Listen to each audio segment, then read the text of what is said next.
The fluorescent lights of London Heathrow Airport cast a soft glow over the bustling terminal as Michael Chen, a successful music producer known professionally as Big Shaq, waited patiently in the check-in line. Despite his rising fame and chart-topping hits, he preferred keeping a low profile, dressed simply in a comfortable black hoodie and jeans. As he approached the counter, the airline representative's eyes widened with recognition, but she maintained her professional composure. "Good evening, sir. I see you're booked in economy class for today's flight to New York." Michael nodded with a warm smile. He never saw the need for unnecessary luxuries, despite his success. The money he earned went mostly to his family and various charitable causes close to his heart. His mother had always taught him that true character showed in how you treated others, not in what you owned. Behind him, a sharp voice cut through the air. "Excuse me, but I believe I should be served first." A well-dressed businessman in an expensive suit pushed his way forward, dragging his designer luggage. "I'm a first-class passenger, and my time is valuable." The airline representative started to explain the queue system, but the businessman, who would later introduce himself as Richard Thompson, continued his tirade. "Do you have any idea who I am? I spend more on airline tickets in a month than most people make in a year." Michael stood quietly, observing the scene unfold. He'd encountered similar situations before, but what happened next would take everyone by surprise. A young girl, no more than 7 years old, tugged at her mother's sleeve and pointed at Michael. "Mom, isn't that Big Shaq? The one who helped build that new music school in our neighborhood?" The businessman paused, his expression shifting from irritation to confusion as heads turned toward Michael. The terminal grew quieter as more people began to recognize him. But it wasn't just his music they remembered, it was the community center he'd funded in South London, the scholarship program he'd established for underprivileged kids, and the numerous charitable concerts he'd performed.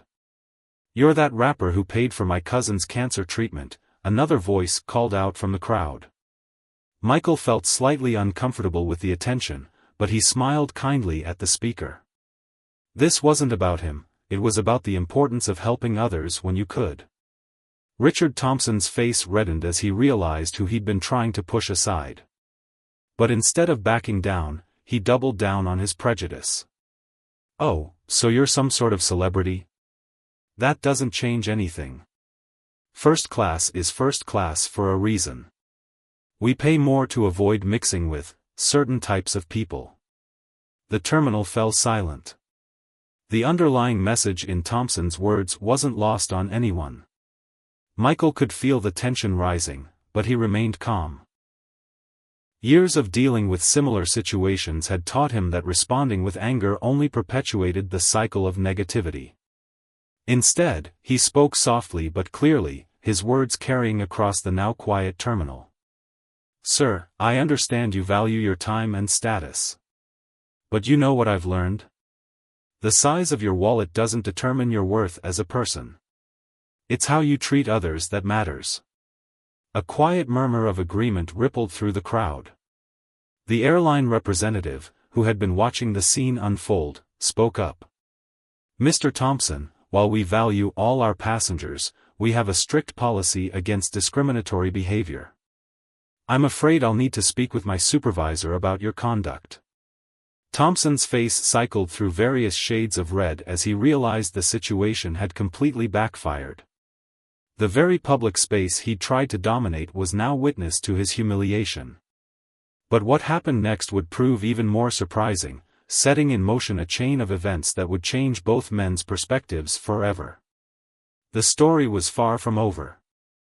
Despite the tense confrontation at check-in, both men would soon find themselves in a situation that would challenge their preconceptions and force them to see beyond their initial judgments of each other.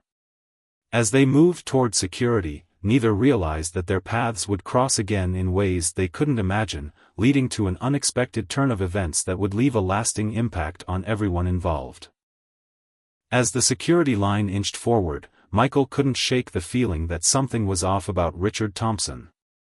Behind the businessman's arrogant facade, he'd caught glimpses of what looked like worry, maybe even fear, in the man's eyes. Having grown up in a tough neighborhood, Michael had learned to read people well. It was a survival skill that had served him well throughout his life. The security area was packed with travelers, their faces illuminated by the harsh fluorescent lights overhead. Michael noticed Thompson a few lanes over, frantically checking his phone every few seconds, his earlier confidence seemingly evaporating. The man's hands were shaking slightly as he placed his expensive leather briefcase on the conveyor belt. Just then, a commotion erupted near the front of the line. An elderly couple was struggling with their bags, and without hesitation, Michael stepped forward to help them. As he lifted their heavy suitcase onto the conveyor belt, he caught sight of Thompson's face again. This time, the businessman was watching him with an unreadable expression. "Thank you, young man," the elderly woman said, patting Michael's arm. "It's so rare to see people helping strangers these days." Her husband nodded in agreement, and Michael smiled, remembering how his grandmother had always emphasized the importance of helping others. As Michael went through security, he couldn't help but notice Thompson becoming increasingly agitated. The businessman was now arguing with a security officer about his briefcase being selected for additional screening. His voice, though hushed, carried an edge of desperation that seemed out of character for someone who had been so boldly asserting his superiority just moments ago. "Sir, this is standard procedure," the security officer explained calmly.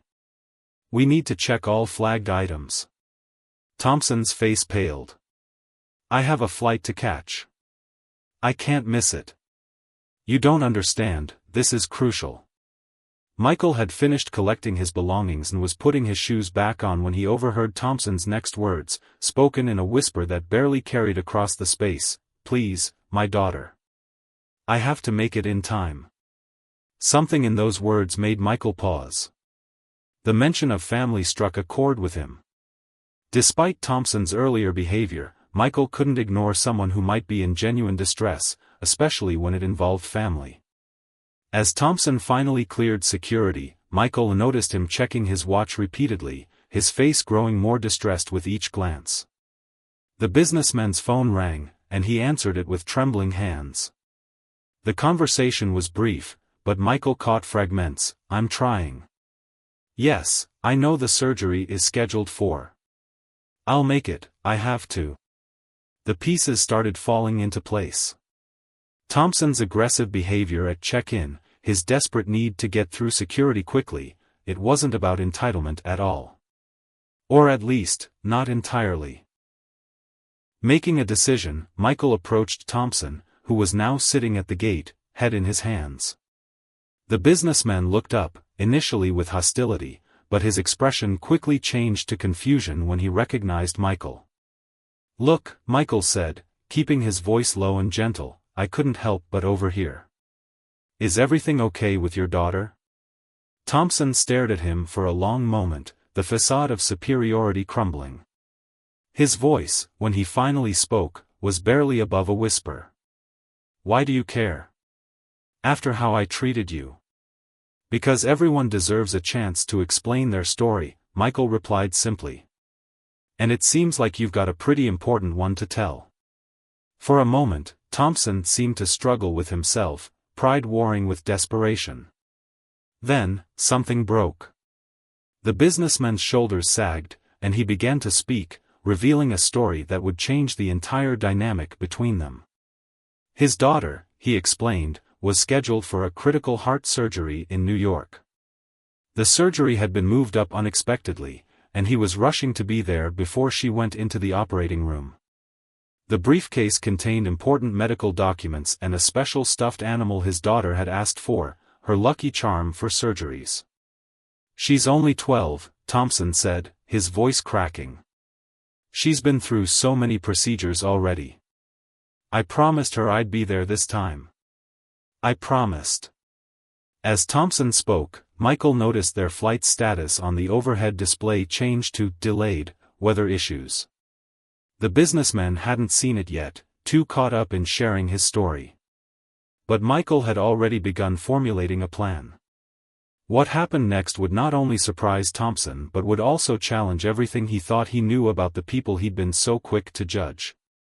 The twist in their story was about to unfold, revealing how sometimes the most meaningful connections can emerge from the most unlikely encounters. The terminal buzzed with activity around them, but in that moment, two men from vastly different worlds sat together, about to embark on an unexpected journey that would teach them both valuable lessons about humanity, prejudice, and the power of looking beyond first impressions. Michael's eyes scanned the departure board again, his mind racing. The delay announcement was now flashing for all flights heading to New York. Severe thunderstorms had created a backlog that could last hours. Around them, other passengers were already starting to grumble and crowd the customer service desk. Thompson finally noticed the delay notification, and his face drained of color. "No, no, no," he muttered, pulling out his phone with shaking hands. "This can't be happening. The surgery is scheduled for 8 a.m. tomorrow. If I miss it..." Without hesitation, Michael pulled out his own phone and made a call. "Hey, Dave, it's Michael. Remember that favor you owe me? I need to call it in." He walked a few steps away, speaking in hushed tones while Thompson watched with confusion. 5 minutes later, Michael returned, a slight smile playing on his face. "Pack your things," he said to Thompson. "We've got another option." "What are you talking about?" Thompson asked, his earlier arrogance completely replaced by desperation and confusion. "I've got a friend who owns a private charter company," Michael explained. "There's a small jet leaving for New York in 40 minutes from the private terminal. He's agreed to let us board." Thompson stared at him in disbelief. "Why would you do this? After how I treated you?" Michael's response was simple: "Because right now, you're not the businessman who looked down on me at check-in. You're a father trying to reach his daughter. And that's all that matters." The next 20 minutes were a blur of activity. Michael handled the arrangements to cancel their commercial flights while Thompson contacted the hospital to update them on his new arrival time. As they waited for the car that would take them to the private terminal, Thompson seemed to struggle with something. "I don't understand," he finally said. "You're actually some kind of millionaire? But at check-in, you were in the economy line." Michael chuckled softly. "Success doesn't mean you have to stop being who you are. My mother cleaned houses for a living to put food on our table. She taught me that real wealth isn't about what's in your wallet, it's about what's in your heart." The car ride to the private terminal was quiet, both men lost in their thoughts. Thompson kept checking his phone, reading messages from his wife who was already at the hospital with their daughter. Michael noticed how the businessman's hands trembled slightly each time he typed a reply. "Tell me about her," Michael said gently. "Your daughter?" Thompson looked up, surprised by the question.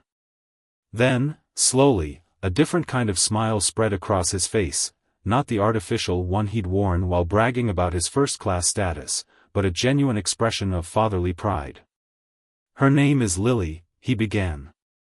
"She's the smartest kid you'll ever meet. Even with everything she's been through, she never complains. She wants to be a doctor when she grows up. Says she's had enough experience as a patient to know what makes a good one." As Thompson spoke about Lily, his carefully constructed facade crumbled completely. He shared stories about her love for science experiments that often ended in disaster, her collection of medical textbooks that she actually read for fun, and how she would practice her future doctor's signature on her get-well cards. "The stuffed animal in my briefcase," Thompson continued, his voice growing softer, "it's a little worn-out penguin she's had since her first surgery when she was 3. She won't go into any procedure without it. The doctors even put a tiny surgical mask on it to match hers." The private terminal was much quieter than the main airport, and within minutes, they were walking across the tarmac toward a sleek jet. The pilot greeted Michael warmly, and soon they were settling into the comfortable cabin. As the jet took off into the darkening sky, Thompson looked out the window at the lights of London below. "I've been so focused on providing for her financially," he said, almost to himself, "making sure she has the best doctors, the best treatments. Somewhere along the way, I think I forgot about being the best father." Michael listened quietly, recognizing the weight of Thompson's confession. The businessman continued, his voice thick with emotion. "Today, when I was acting so superior at check-in, Lily would have been ashamed of me. She's always telling me to be kinder to people. Dad, she says, you never know what someone else is going through." The irony of his daughter's words wasn't lost on either of them. Here they were, thousands of feet in the air, two men from different worlds brought together by circumstances neither could have predicted. But the biggest surprise of their journey was yet to come, a revelation that would challenge everything Thompson thought he knew about success, status, and the true meaning of class. The private jet cruised smoothly through the night sky, its cabin bathed in soft lighting. Michael noticed Thompson staring at his phone again, but this time, the businessman's expression was different. He was looking at photos. Without saying a word, Thompson turned the screen toward Michael. The picture showed a smiling young girl in a hospital bed, surrounded by medical textbooks and wearing a lab coat that was clearly too big for her. Despite the medical equipment around her, her eyes sparkled with determination and joy. Next to her sat the well-worn penguin, sporting a tiny stethoscope around its neck. "This was taken last month," Thompson explained. "The hospital staff got her that coat for her birthday. She wears it every time the doctors do their rounds, takes notes, and asks questions. Some of the younger residents joke that she knows more than they do." As Thompson swiped through more photos, his carefully maintained corporate persona continued to crumble. Each picture told a story: Lily conducting experiments with her hospital lunch, Lily giving an impromptu lecture to her stuffed animals about the circulatory system, Lily fast asleep with medical journals spread across her bed. "You know what's funny?" Thompson said, his voice barely above a whisper. "All these years, I've been working so hard to give her everything, to be what I thought was successful. But she's taught me more about success than any business deal ever has." Michael nodded, understanding perfectly. Success means different things to different people. Sometimes we get so caught up in what we think it should look like that we miss what's right in front of us. The conversation was interrupted by turbulence, causing the jet to shake slightly. Thompson gripped his armrest, his knuckles white. Michael noticed and decided to share something of his own. "Want to know why I still fly economy?" Michael asked, pulling out his own phone. He showed Thompson a photo of a modest community center with kids crowded around a small recording studio. "Every penny I save on unnecessary luxuries goes into places like this. It's where I recorded my first song, and now kids from the neighborhood can use it for free." Thompson studied the photo, his expression thoughtful. "But you clearly have the means to live differently. I mean, you arranged this private jet." Michael smiled. "Having means and using them wisely are two different things. The jet was for an emergency, your daughter's surgery. But regular first-class tickets? That money could pay for a child's music lessons for a year." A look of realization crossed Thompson's face as he remembered his earlier behavior at the check-in counter. The irony wasn't lost on him. He had looked down on someone who could actually afford much more than he could but chose to live differently. "When I first started making money," Michael continued, "I bought all the things I thought successful people should have. Expensive cars, designer clothes, the works. But it felt empty. Then I remembered something my mom used to say: you can't fill a hole in your heart with things from your wallet." The jet hit another patch of turbulence, and this time Thompson didn't grip the armrest as tightly. Instead, he pulled out his laptop and opened a spreadsheet. Michael caught glimpses of numbers, substantial numbers. "This is what I've been focused on," Thompson said, gesturing to the screen. "Investment portfolios, profit margins, quarterly returns. I convinced myself it was all for Lily's future. But looking at it now, He closed the laptop with a decisive click. I've been measuring success all wrong. As they continued their journey through the night sky, the conversation turned to Lily's upcoming surgery. Thompson explained the procedure in detail, his voice catching when he described the risks. But there was something else bothering him, something he hadn't shared yet. There's another reason I've been pushing myself so hard at work, Thompson finally admitted. The truth is, I feel guilty. Lily's heart condition, it's genetic. From my side of the family. Every time she has to go through another surgery, I can't help but think it's my fault. Michael listened quietly, understanding the weight of Thompson's confession. The businessman continued, his voice growing hoarse. So I threw myself into making money, thinking if I could just be successful enough, provide enough, it would somehow make up for it. But you know what Lily said to me during our last hospital stay? He pulled out his phone again, scrolling to find a specific video. In it, Lily was sitting up in her hospital bed, her face tired but smiling. Dad, her voice came through the speaker, slightly scratchy but clear, can you please stop working so much? I don't need more stuff. I just need you here.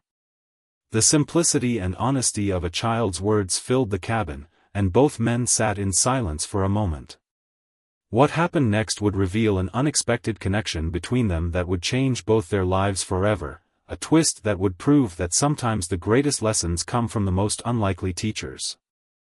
As the private jet began its descent into New York, Michael received a text message that made him pause. He read it several times, a subtle smile forming on his face. Thompson, noticing the change in Michael's expression, looked at him questioningly. Remember that community center I showed you? Michael said, turning to Thompson. The one with the recording studio? I just got a message about a kid who reminds me a lot of your Lily. His name is David, and he's been fighting a heart condition too. Thompson's attention shifted completely from his own phone to Michael. A heart condition? Yeah, Michael continued, his voice soft but clear against the hum of the jet engines. He's been coming to the studio for months now, recording these incredible songs about his experiences in the hospital. He calls himself the Heartbeat Poet. Thompson leaned forward, his exhaustion momentarily forgotten. How old is he? 12, Michael replied, watching as Thompson's eyes widened at the coincidence. Same age as Lily. He's actually at Mount Sinai Hospital right now. Had a procedure yesterday. The businessman's face went pale. Mount Sinai? That's where Lily's surgery is scheduled. Michael nodded slowly, as if he'd been expecting this response. I know. And there's something else you should know. The doctor leading your daughter's surgery tomorrow? Dr. Henderson? She's been David's doctor for the past 3 years. Thompson's hands began to tremble again, but for a different reason now. How do you know it's Dr. Henderson? Because, Michael said, pulling up another photo on his phone, she's the one who helped set up the music therapy program at the hospital. The program that David's been part of. The same program that Lily signed up for last month. Thompson's jaw dropped. Wait, the music program? Lily did mention something about joining a hospital music group, but with everything going on, I didn't really pay attention. I thought it was just some kind of recreational activity. Michael's smile grew wider. It's much more than that. These kids, they write songs about their experiences, their fears, their hopes. They support each other through their treatments. David's actually been mentoring a new member who just joined, a girl who wants to be a doctor. The realization hit Thompson like a physical force. Lily, he whispered. She's been talking about this boy who's been teaching her to write songs. She plays them during her treatment sessions, said it helps her feel braver. David mentioned his new friend was coming in for surgery this week, Michael continued. Said she's the smartest person he's ever met, always carrying medical books, and has a lucky penguin that wears different medical accessories. Tears began to form in Thompson's eyes as the connections became clear. His daughter, who he'd been trying so hard to protect and provide for, had found strength and friendship in the very kind of program he might have dismissed as insignificant just hours ago. The last song they recorded together, Michael said, pulling out his tablet, was actually about their shared experience. Would you like to hear it? Thompson nodded, unable to speak. Michael pressed play, and the cabin filled with the sound of two young voices, strong and clear despite their circumstances. Lily's voice, which Thompson knew so well, blended perfectly with David's as they sang about courage, friendship, and hope. The song's chorus hit Thompson particularly hard. Different worlds, same heartbeat. Fighting battles, sharing each beat. Don't need to face it all alone. In this rhythm, we found home. As the song played, Michael explained how the music therapy program had been funded by donations from various sources, including some of the money he'd saved by choosing to fly economy. The program had helped countless children cope with their treatments, turning their hospital stays into opportunities for creativity and connection. You see, Michael said gently, sometimes the things we think matter, like flight class or social status, they're just distractions from what really counts. These kids, they don't care about any of that. They're teaching each other, supporting each other, regardless of where they come from or what their parents do. Thompson sat in stunned silence, listening to his daughter's voice singing about finding strength in friendship. All those times he'd been too busy with work to really listen when she talked about her music, too focused on financial statements to ask about her new hospital friends. I've been so blind, Thompson whispered, his voice cracking. All this time, I've been trying to protect her with money and status, and she's been finding her own way to heal, through music, through friendship, through connections I didn't even know about. The jet touched down smoothly on the runway, but neither man moved immediately. The song's final notes faded away, leaving them in contemplative silence. What happened next would reveal an even deeper connection between their worlds, a twist that would challenge everything Thompson thought he knew about class, success, and the true meaning of wealth. The hospital corridor was quiet when Thompson and Michael arrived, their footsteps echoing against the polished floors. It was just past midnight, but Thompson's wife had arranged for them to visit Lily, who was being prepped for her early morning surgery. As they approached the pediatric cardiac unit, a familiar sound drifted through the hallway, the soft strumming of a guitar. Thompson froze. That's the song, he whispered. The one from the recording. Following the music, they turned a corner to find a small gathering in what appeared to be a communal space. Several children in hospital gowns sat in a circle, some with 4 poles beside them. In the center, a young boy with kind eyes sat cross-legged on a chair, gently playing guitar while Lily, Thompson's Lily, led the group in song. Thompson's wife noticed them first, her eyes widening at the sight of her husband arriving hours earlier than expected, accompanied by someone she recognized from television. But before she could speak, Lily's voice rang out clear and strong. When the road gets tough, and the night feels long, remember you're not walking alone.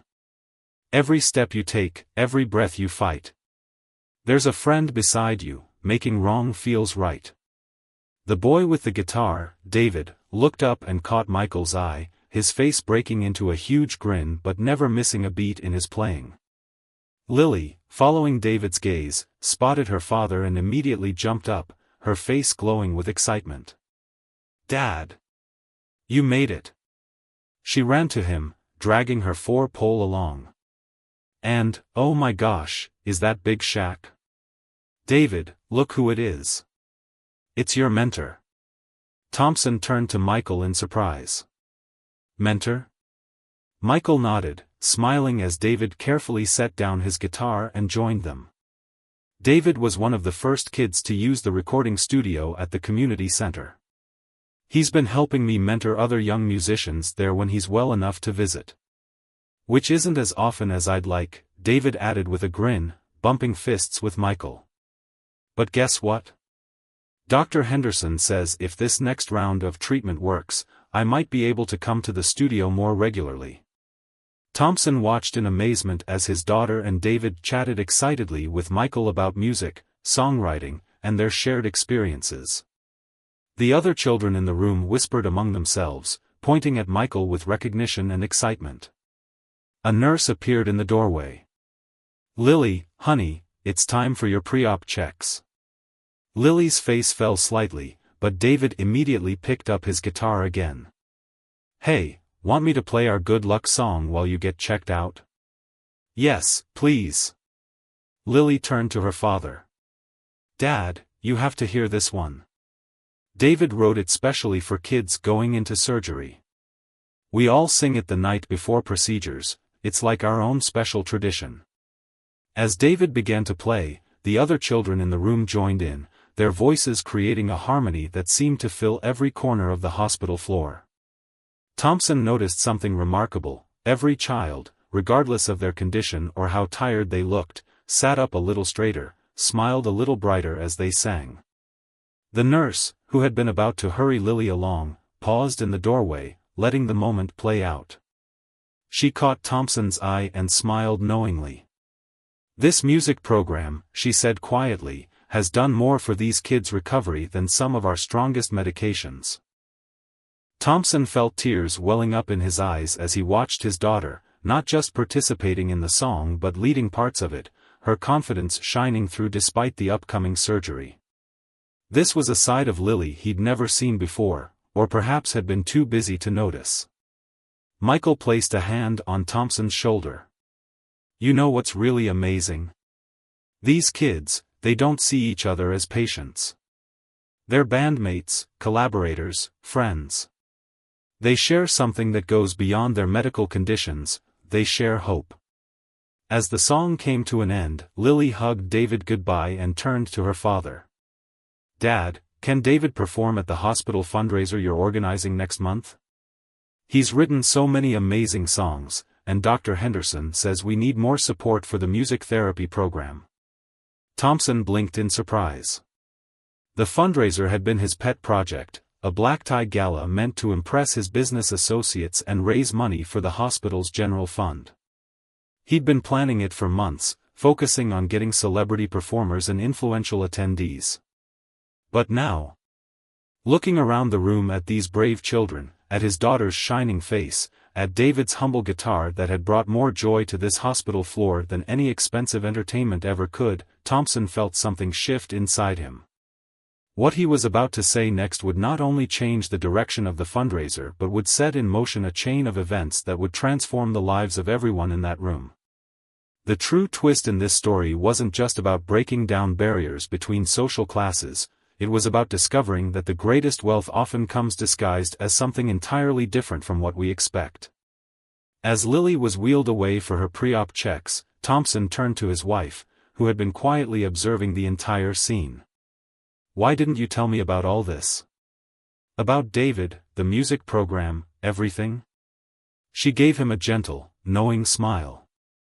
"I tried, Richard. Remember all those times Lily wanted to show you her songs? Or when she asked you to come to the music therapy sessions? You always said you were too busy with work, with the fundraiser planning." The weight of missed opportunities settled heavy on Thompson's shoulders.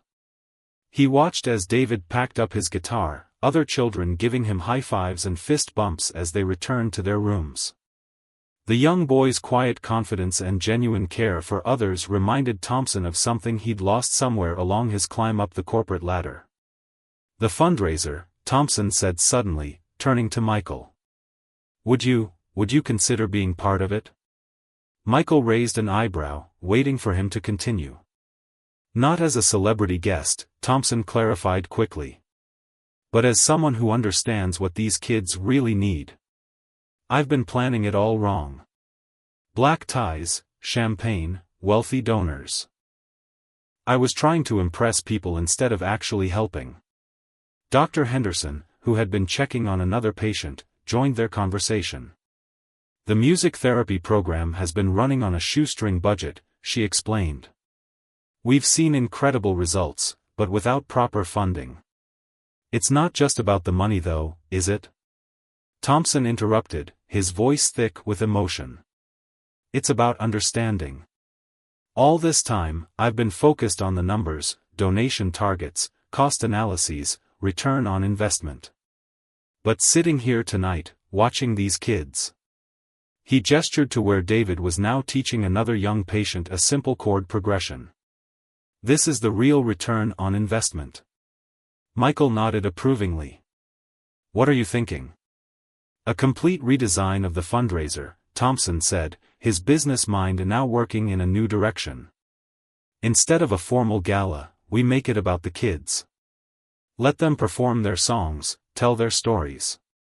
Show the donors firsthand what their money can do. David, who had been listening while putting away his guitar, spoke up. We could perform the song Lily and I wrote. And maybe.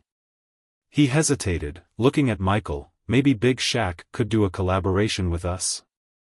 The idea sparked something in Thompson's mind. Not just one collaboration, he said, growing excited. What if we recorded an entire album? Songs written by the kids, produced by professionals. All proceeds going to expand the music therapy program. Michael's face broke into a wide smile. Now that sounds like a real investment in these kids' futures.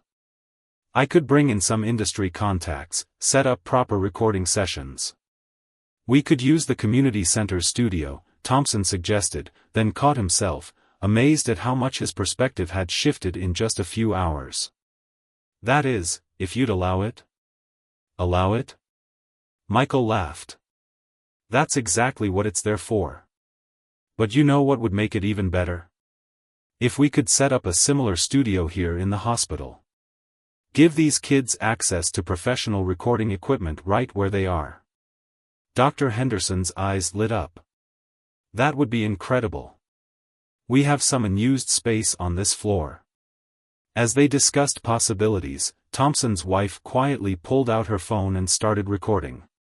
She knew this was a moment worth capturing. Her husband, the man who just hours ago had been arguing about his first-class status, now sitting on a pediatric ward floor with a famous musician, a doctor, and a young boy with a guitar, planning something that could change countless lives. You know what else? David added, growing more animated. We could live-stream some of our music sessions. There are kids in other hospitals who can't even leave their rooms. They could join us virtually, be part of our band from wherever they are. Thompson felt tears welling up again, but this time he didn't try to hide them. Here was this young boy, facing his own health battles, thinking about how to help others. Meanwhile, Thompson had spent years thinking only about status and appearance. A nurse appeared in the doorway. Mr. Thompson? Lily's asking for you. She wants to show you something before her final pre-op preparation.